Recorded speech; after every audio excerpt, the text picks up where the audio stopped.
Well, let's talk to Tony Smith, who's a former head of the UK Border Force. He joins me via webcam. Thanks for your time this afternoon. Are you at all surprised by these figures today?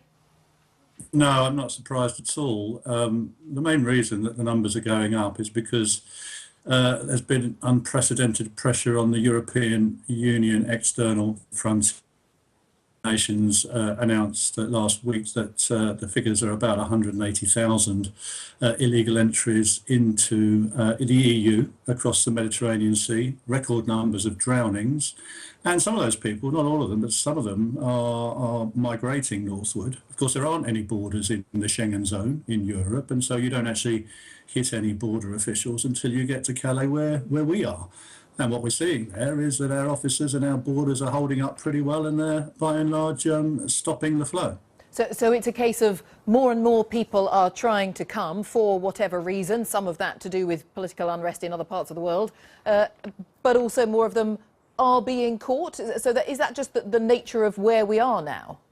Well, I think you need to look at world events and look upstream to where they're coming from. But many of the illegal migrants that enter the EU are boarding unseaworthy vessels on the North Libyan coast. Now, we were at a congress last week with a few border experts talking about this, but it seems that there are armed gangs patrolling there, basically protecting the domain of loading migrants who've come up from sub-Saharan Africa onto vessels for vast amounts of money.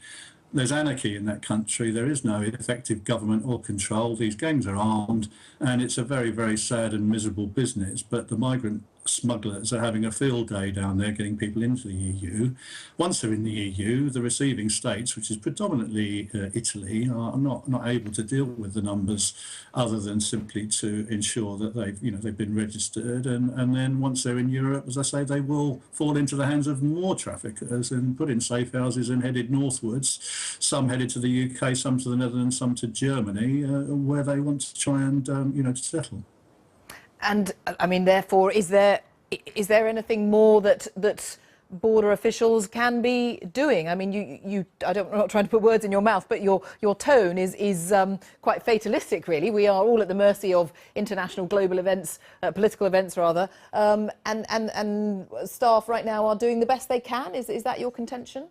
Well, I think it is important we continue to operate on the international scene. There are initiatives underway in the EU to try to establish relations in places like Libya and Syria, to try to have proper EU-wide controls on the Mediterranean Sea and across the Balkans to shore up the European border through the European Border Agency, that's Frontex. So we need to support that.